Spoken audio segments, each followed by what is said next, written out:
Assalamu alaikum wa rahmatullahi ta'ala wa barakatuh. Bienvenue dans le 18e épisode de notre série documentaire intitulée La lutte des courants islamiques contre le Coran. La lutte des courants islamiques contre le Coran est un sujet complexe et délicat qui implique une analyse des dynamiques historiques, théologiques et sociopolitiques au sein de l'islam. Il existait plus d'une centaine de factions de courants islamiques au cours des siècles passés. Plus d'une trentaine de courants ont fini par disparaître, laissant place à 45 factions islamiques en activité jusqu'à ce jour. Dans cette vidéo, nous parlerons des deux principaux courants islamiques les plus dominants dans le monde, le sunnisme suivi de son éternel rival, le chiisme. Chacun de ces deux courants compte 6 branches principales. Notre vidéo documentaire explore les origines, les enjeux et les conséquences de cette lutte et les principaux points de discorde. Le sunnisme, qui est le plus ancien courant, a pris naissance approximativement 2 siècles après le décès du prophète Mohammed alayhi salatu wassalam, suivi par le second courant, le chiisme. L'origine de cette rivalité remonte à des divergences initiales sur la succession du prophète Mohammed alayhi salatu wassalam. Cette période de formation a été cruciale pour la pensée islamique, marquée par une série de conflits qui a conduit à une marginalisation du Coran au profit de traditions orales et interprétations humaines. Premièrement, l'origine du conflit, une division politico-religieuse. Les divergences entre sunnites et chiites concernant la question de succession prophétique constituent un des points les plus saillants de l'islam. Les sunnites soutiennent que les califes sont des élus légitimes du prophète, tandis que les chiites affirment que Ali, cousin et gendre du prophète, ainsi que ses descendants, Hassan et Hussein, sont les véritables héritiers. Sauf qu'en réalité, il n'existe aucune succession possible à un prophète, excepté dans les cas où un prophète engendre un autre prophète, comme ce fut le cas pour Sayyiduna Ibrahim avec son fils Ishaq, son petit-fils Yaqub et son arrière-petit-fils Youssouf alayhim salatu wassalam, ou encore pour Sayyiduna Daoud et son fils Suleyman alayhim salatu wassalam. Mais Mohammed, que la paix soit sur lui, est reconnu comme le dernier prophète, chargé de transmettre la révélation ultime. Il n'existe aucun prophète après lui, ce qui exclut toute succession prophétique. Toute prétention à une telle succession constituerait une imposture, comme le stipule clairement le verset 40 de Sourate Al-Ahzab. ما كان محمد أبا أحد من رجالكم ولكن رسول الله وخاتم النبيين وكان الله بكل شيء عليم. Allah subhanahu wa ta'ala y déclare que Mohammed alayhi salatu wassalam n'est ni le père ni le mentor de quiconque pourrait prétendre au pouvoir après lui. Il est uniquement le messager d'Allah et le dernier des prophètes, une position qui sera maintenue jusqu'à la fin des temps. Cette précision coranique est cruciale car elle avertit de manière explicite les prétendants à la succession de Mohammed alayhi salatu wassalam. Dans le verset 81 de Sourate At-Tawbah, Allah Azza wa Jal adresse une menace directe à ceux qui ont prétendu succéder au prophète. فرح المخلفون بمقعدهم خلاف رسول الله وكرهوا أن يجاهدوا بأموالهم وأنفسهم في سبيل الله وقالوا لا تنفروا في الحر قل نار جهنم أشد حرا لو كانوا يفقهون. Il est dit dans ce verset que les successeurs de Mohammed alayhi salatu wassalam se réjouissent du statut hérité et du pouvoir acquis après sa disparition. Ils ont négligé leurs obligations morales, matérielles et personnelles envers Allah Azza wa Jal, déclarant qu'ils ne feraient aucun effort susceptible de les épuiser. Allah subhanahu wa ta'ala ordonne à Mohammed alayhi salatu wassalam de leur rappeler que l'enfer est plus pénible que tout effort terrestre, pour peu qu'ils aient conscience de ce qui les attend. La période qui a suivi la mort du prophète a vu l'émergence de nombreux hadiths, qui sont en réalité les dires et les actes du prophète, qui ont été compilés et codifiés par diverses écoles de pensée islamiques. Cependant, cette transmission orale a été sujette à des interpolations et à des manipulations menant à une confusion entre le vrai et le faux.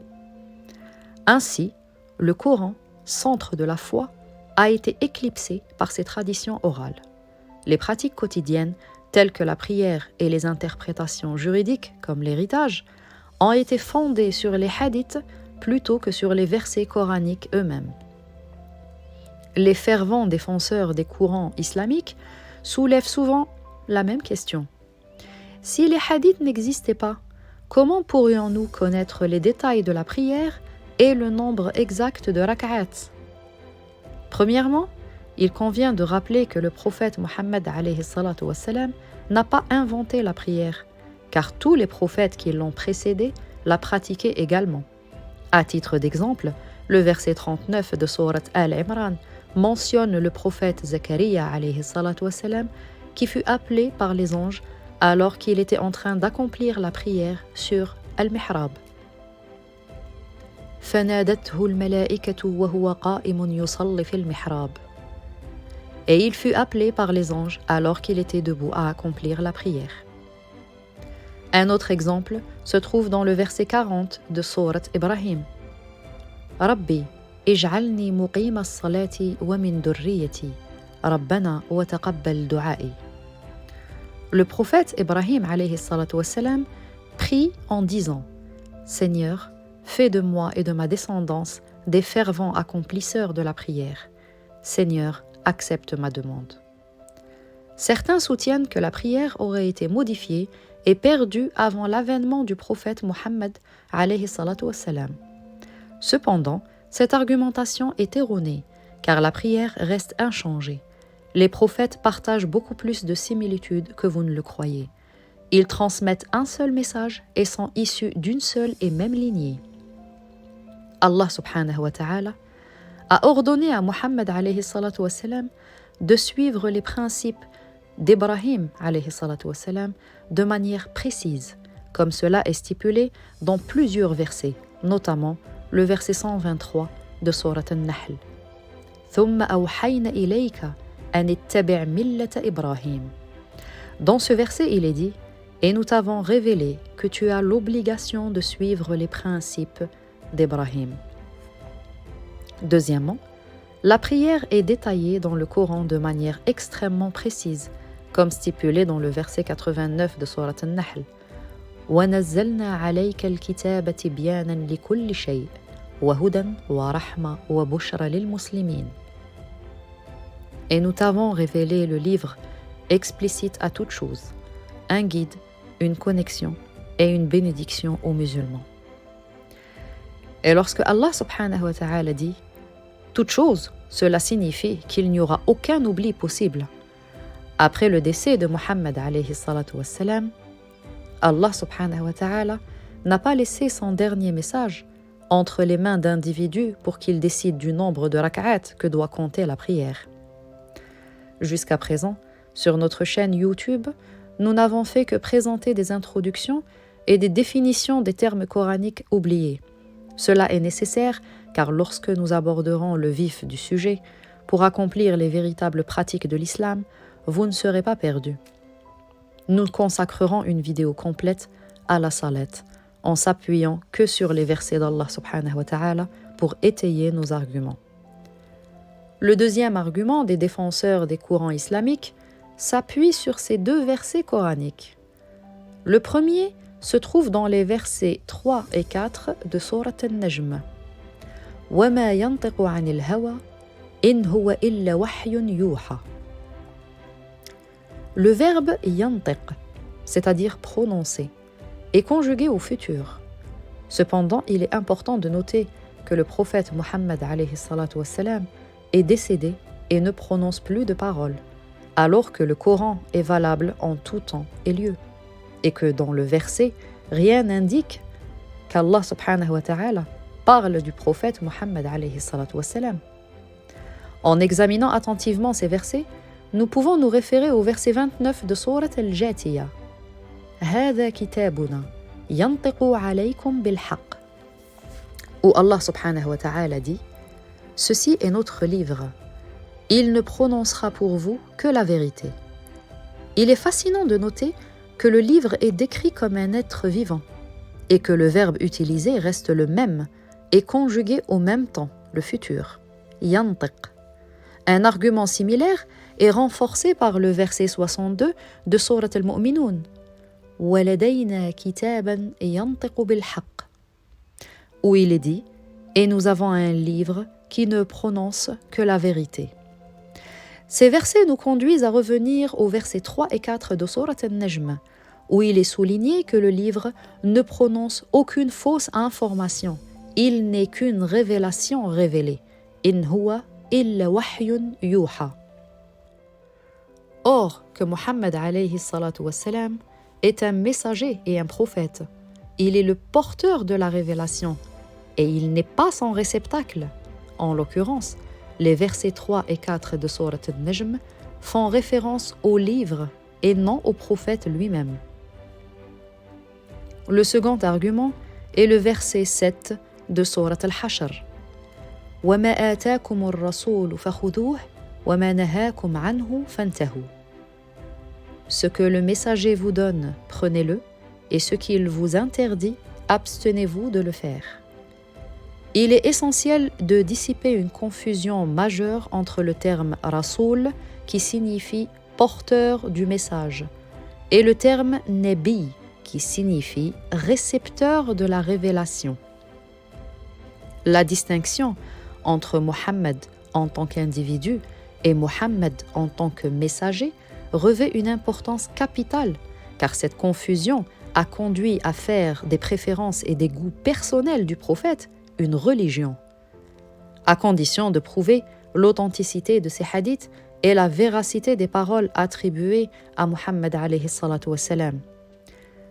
Si les adeptes des courants islamiques suivaient réellement les hadiths, ils devraient appliquer celui-ci aussi.